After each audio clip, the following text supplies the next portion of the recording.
What is the meaning of the word Taubah? And both in general terms, I want to know it, and in the Islamic context, please. The Arabic word Taubah literally means to return or to come back. And in the Islamic context, in the Sharia, it means a person who leaves the things which Allah subhanahu wa ta'ala has prohibited, and he returns back to the things which Allah subhanahu wa ta'ala has commanded.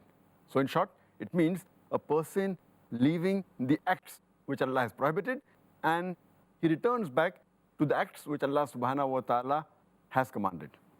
And this aspect of Taubah or repentance is present in all the religions that believe in the concept of God. And Allah subhanahu wa ta'ala speaks about Taubah and repentance in the Quran in several places, including Surah Nur, chapter number 24, verse number 31, where Allah says, "O you who believe, turn altogether in repentance to Allah subhanahu wa ta'ala so that you may attain bliss." Allah repeats a similar message in Surah Baqarah, chapter number 2, verse number 222, where Allah says that Allah loves those who turn to Him in repentance, and Allah loves those who are clean and pure. And a similar message is given in the hadith of our beloved Prophet Muhammad sallallahu alaihi wasallam.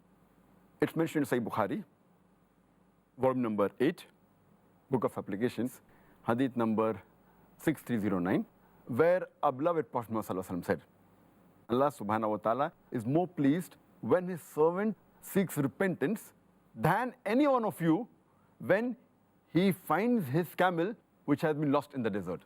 That means Allah subhanahu wa ta'ala is very pleased when anyone seeks his repentance, asks for forgiveness, and He forgives them. So, in short, Taubah means repentance, which means leaving the act which is prohibited by Allah subhanahu wa ta'ala and returning back to the acts which He has commanded. In short, it's a journey from the dislike, the thing which is liked by Allah subhanahu wa ta'ala.